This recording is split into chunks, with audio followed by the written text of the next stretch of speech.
بسم اللہ الرحمن الرحیم۔ درود شریف پڑھ لیں۔ اللہم صلی علی سیدنا محمد وعلی آل سیدنا ومولانا محمد ادرکنا یا رسول اللہ صلی اللہ تعالی علیہ وسلم۔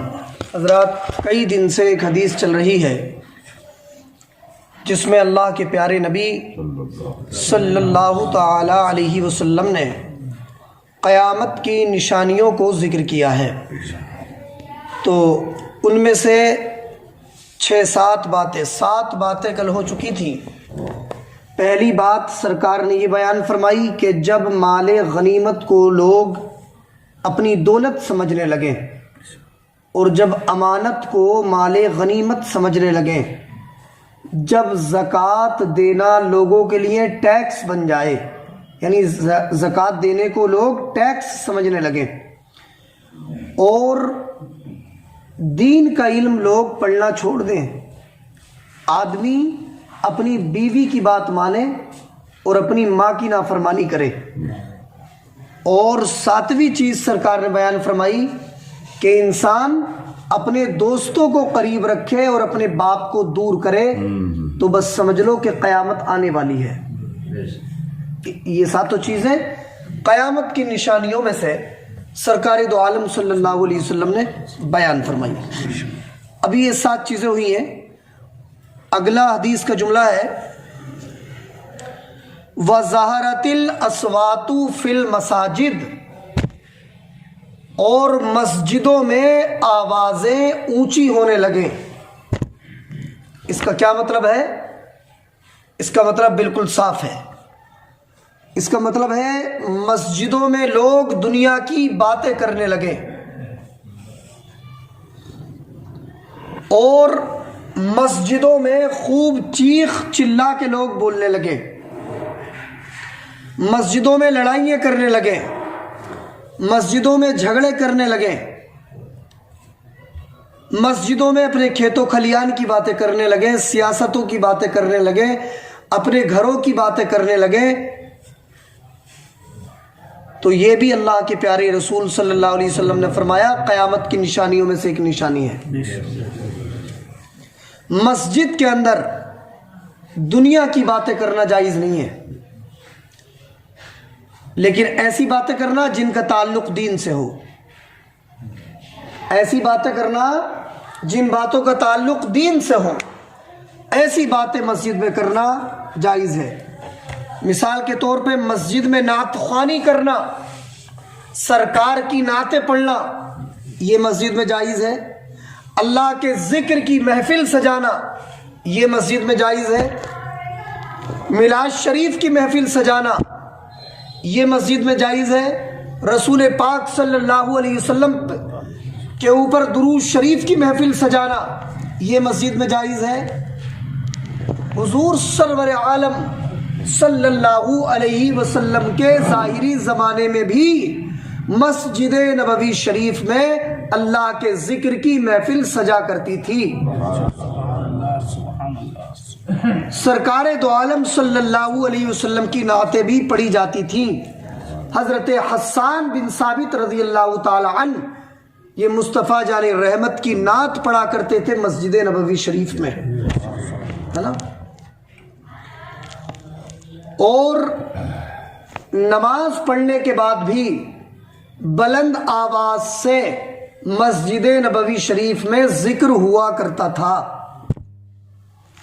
تو نعت خوانی کرنا، اللہ کے ذکر کی محفل سجانا، نبی پاک کے میلاد کی محفل سجانا، یا قرآن پاک پڑھنا، سرکار کے اوپر صلاۃ و سلام کی محفلیں سجانا، یہ سب چیزیں مسجد میں جائز ہیں۔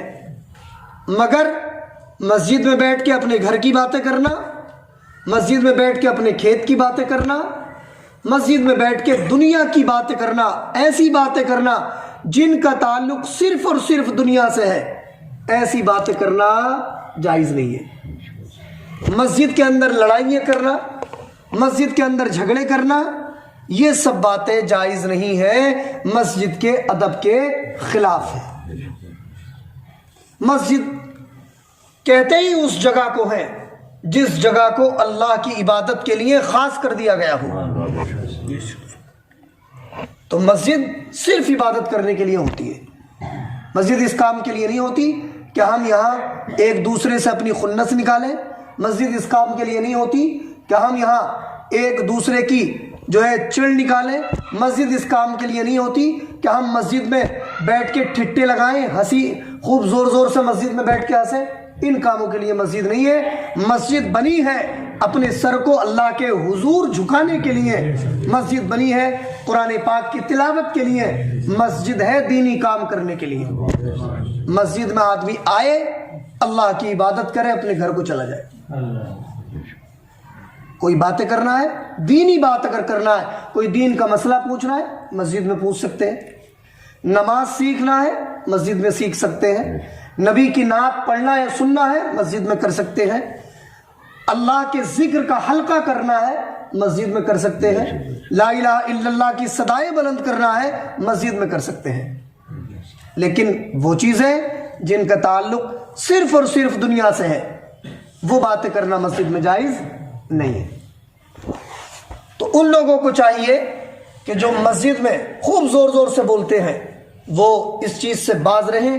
آپ نے ابھی حدیث سنی، مصطفیٰ جان رحمت صلی اللہ علیہ وسلم فرماتے ہیں کہ جب مسجدوں میں شور مچنے لگے، آوازیں اونچی ہونے لگے، لوگ دنیا کی باتیں کرنے لگے، لڑائی جھگڑے کرنے لگے، تو بس سمجھ لو کہ قیامت آنے والی ہے۔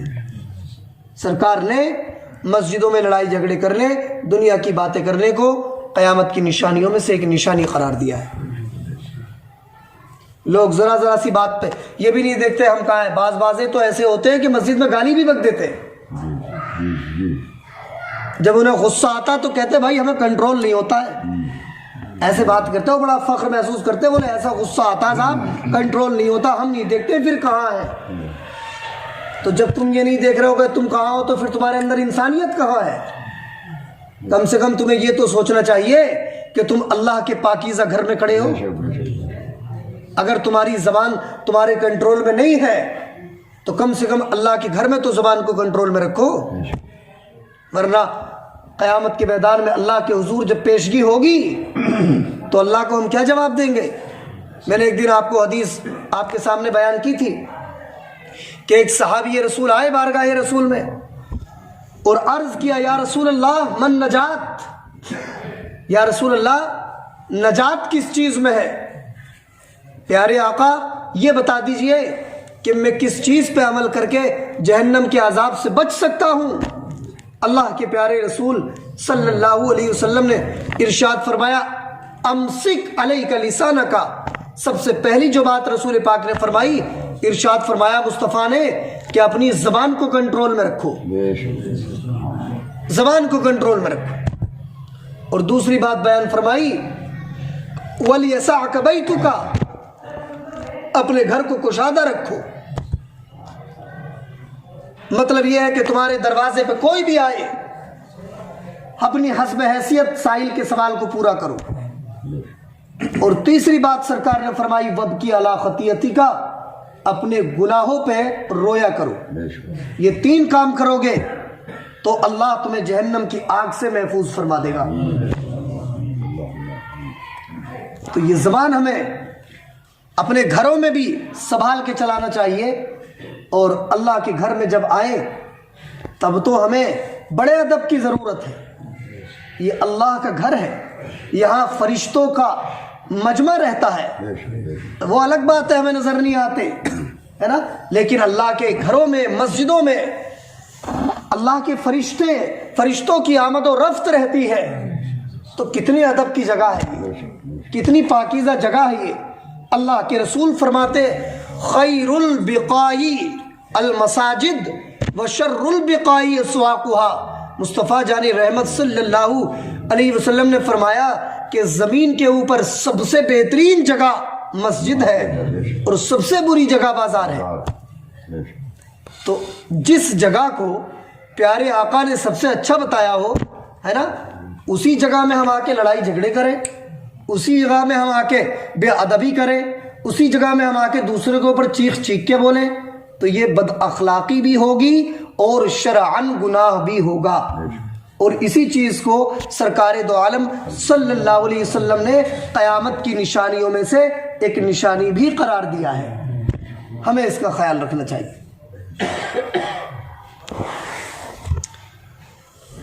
اور آگے اللہ کے رسول صلی اللہ علیہ وسلم نے نبی نشانی بیان فرمائی قیامت کی. وساد القبیلۃ فاسقہم، فرمایا کہ جب لوگوں کے شہر کا حاکم، سردار، قائد، رہنما، لیڈر فاسق و فاجر ہو جائے، یعنی جب لوگ ایسے آدمی کو اپنا لیڈر چنے جو فاسق و فاجر ہو، بے دین ہو، دین سے بالکل دور ہو، تو پیارے آقا فرماتے یہ بھی قیامت کی نشانیوں میں سے ایک نشانی ہے. سمجھ رہے ہیں آپ؟ چاہے شہر کا لیڈر ہو، چاہے ملک کا لیڈر ہو، چاہے محلے کا لیڈر ہو، اگر لوگوں کا لیڈر، لوگوں کا رہنما فاسق و فاجر بے دین شخص بن جائے تو اس بات کو بھی اللہ کے نبی صلی اللہ علیہ وسلم نے قیامت کی نشانیوں میں سے ایک نشانی قرار دیا ہے. وَكَانَ زَعِيمَ الْقَوْمِ أَرْذَلَهُمْ، وَكَانَ زَعِيمُ الْقَوْمِ أَرْذَلَهُمْ، اور سرکار نے فرمایا کہ جب قوم کا لیڈر سب سے گھٹیا انسان ہو تو یہ بھی قیامت کی نشانیوں میں سے ایک نشانی ہے. آج آپ حالات دیکھ ہی رہے ہیں، کتنے برے حالات ہیں.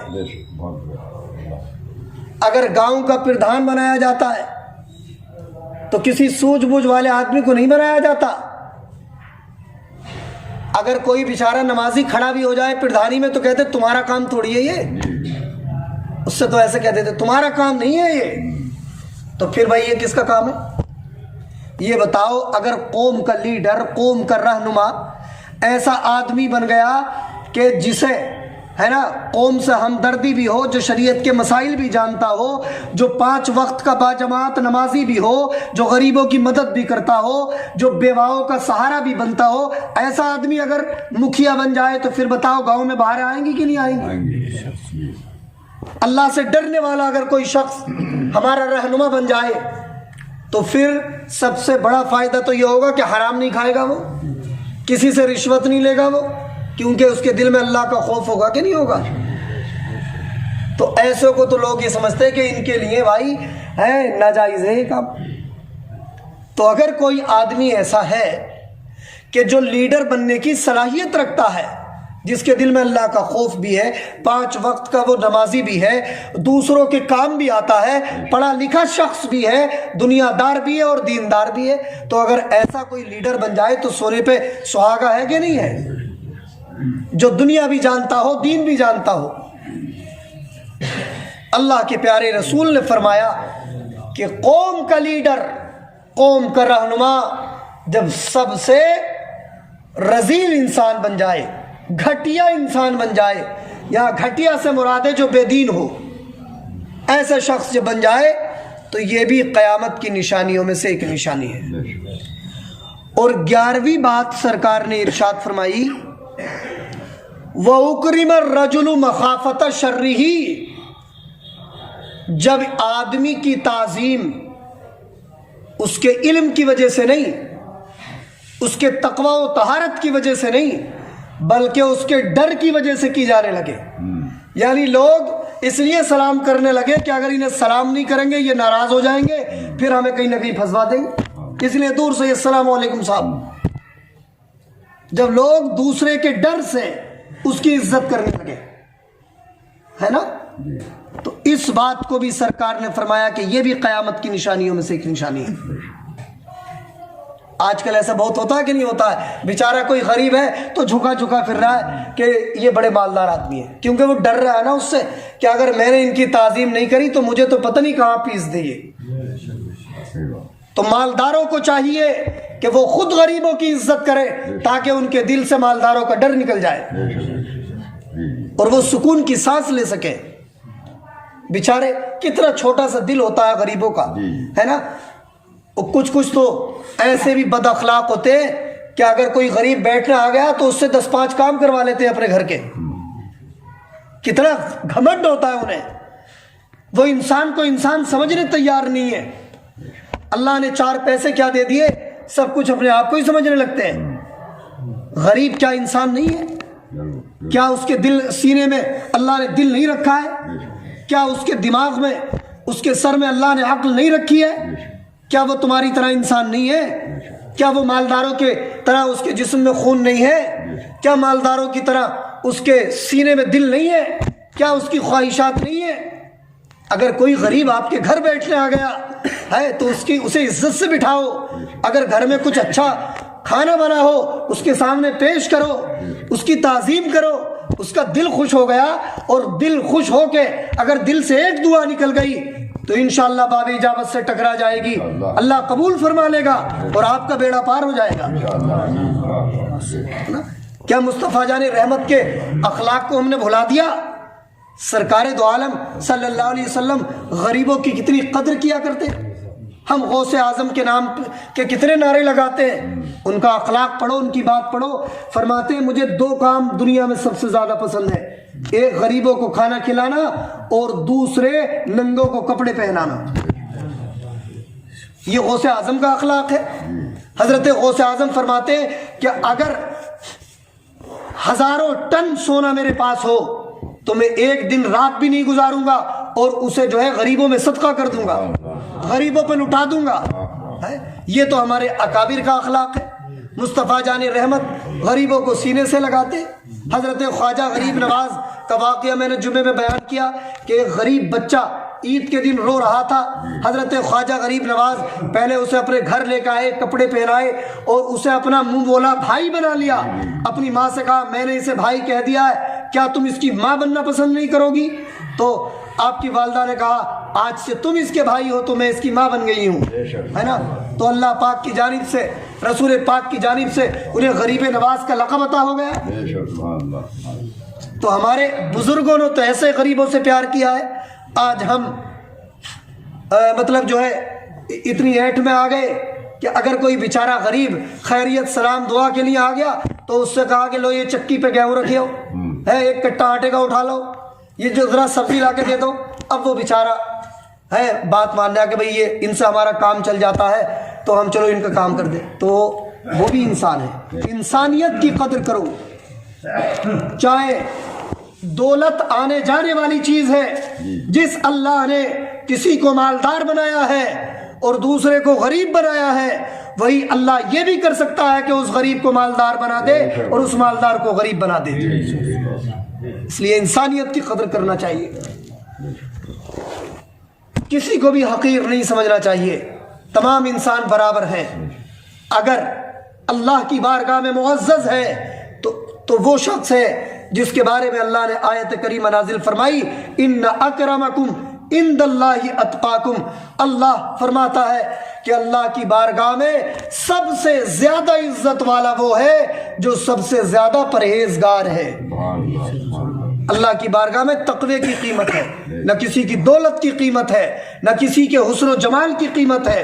اللہ کے یہاں تو صرف اور صرف پرہیزگاری دیکھی جاتی ہے. حدیث پاک بھی ہے, مصطفیٰ نے فرمایا ان اللہ لا ينظر الى صورکم و الى اجسادکم ولکن ينظر الى قلوبکم. مصطفیٰ جان رحمت فرماتے ہیں لوگوں اللہ تمہاری صورتوں کو نہیں دیکھتا, تمہارے ظاہری حسن و جمال کو نہیں دیکھتا. اللہ صرف تمہارے جسموں کی خوبصورتی کو نہیں دیکھتا, بلکہ اللہ پاک تو تمہاری سچی نیتوں کو اور تمہارے دلوں کی پرہیزگاری کو دیکھا کرتا ہے. اس کی بارگاہ میں تو تمہارے دلوں کی پرہیزگاری مقبول ہے. تو ہمیں چاہیے کہ ہم غریبوں کے ساتھ بھی اچھا سلوک کریں, اپنے ماں باپ کے ساتھ بھی اچھا سلوک کریں. محلے کے بستی کے غریبوں کو اگر ہم مالدار ہیں اور کوئی غریب ہمارے محلے میں گلی میں رہتا ہے, اگر ہم اس سے پہلے اسے سلام کر لیں تو ہماری عزت گھٹ نہیں جائے گی. غریب کا دل بڑا ہو جائے گا کہ یار یہ کتنے اخلاق مند انسان ہیں, اللہ کے کا دیا ہوا ان کے پاس سب کچھ ہے اور یہ میری کتنی عزت کرتے ہیں. کل کو وہ آپ سے پہلے آپ کو سلام کرنے لگے گا۔ لیکن بہت سارے ہمارے معاشرے میں خرابیاں پیدا ہو گئی، ہم تو خود یہ سوچتے ہیں کہ یہ آ رہا تو یہ ہمیں سلام کرے، اور اگر کوئی بغیر سلام کرے گزر گیا تو دو لوگوں سے شکایت کرتے ہیں، بولے ایک تو ہے اس کے پاس کچھ نہیں، اور دیکھو ایٹ میں کتنی رہتا، سلام تک نہیں کر سکتا۔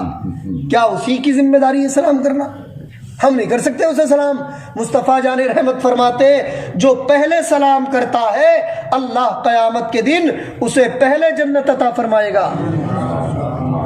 تو کیا اسی کو جنت کی ضرورت ہے؟ ہمیں جنت کی ضرورت نہیں ہے۔ ہمیں اپنے دل کی جو انا ہے اسے ذبح کر دینا چاہیے، غرور و گھمنڈ کو ہمیں بالکل اپنے دل سے نکالنا چاہیے، اور اللہ کے فرمان کو یاد رکھنا چاہیے۔ اللہ فرماتا ہے وَلَا تَمْشِي فِي الْأَرْضِ مَرَحًا إِنَّكَ لَن تَخْرِقَ الْأَرْضَ وَلَن تَبْلُغَ الْجِبَالَ طُولًا۔ اے انسان زمین پہ اترا کے مت چل، زمین پہ اکڑ کے مت چل، اس لیے کہ تو اپنی اکڑ اور اینٹ سے نہ تو زمین کو پھاڑ سکتا ہے اور نہ تو پہاڑوں کے برابر مضبوط اور اونچا ہو سکتا ہے۔ عاجز بندے بن کے رہے اور یہ دعا کرتے رہے اے اللہ ہم جب تک دنیا میں رہے تیرے اور تیرے محبوب کی رضا کے کام کرتے رہے، غریبوں سے پیار کرے، یتیموں سے پیار کرے، اپنے ماں باپ کی عزت کرے، مسجدوں کا احترام کرے، انشاءاللہ العزیز زندگی میں بہاریں پیدا ہوں گی، معاشرے میں محبت کا ماحول پیدا ہوگا۔ سب کو ساتھ لے کے چلو، جتنا ہو سکے دوسروں کی مدد کرو۔ اللہ مجھے آپ کو سب کو عمل کی توفیق عطا فرمائے۔ بسم اللہ الرحمن الرحیم، اللہم صلی علی سیدنا محمد وعلی آل سیدنا و مولانا محمد، ادرکنا یا رسول اللہ۔ پروردگار دو عالم تیرے محبوب صلی اللہ علیہ وسلم کی یہ حدیث کا درس ہوا، اس میں اگر کوئی بھی غلطی ہو گئی ہو اللہ اسے معاف فرما۔ یا اللہ ہم سب کو نیک اعمال کی توفیق عطا فرما، یا اللہ ہمیں بدعمالیوں سے بچنے کی توفیق عطا فرما۔ یا اللہ جتنے بھائی یہاں شریک ہیں سب کے جائز ارادوں مرادوں کو پورا فرما، سب کی بیماریوں کو دور فرما، پریشانیوں کو دور فرما، گھروں میں خوشحالیاں پیدا فرما، روزی روزگار میں برکتیں پیدا فرما۔ یا اللہ ہمیں آپس میں اتفاق و اتحاد پیدا فرما۔ وصلی اللہ تعالی علی خیر خلقہ محمد و آلہ و صحبہ اجمعین برحمتک۔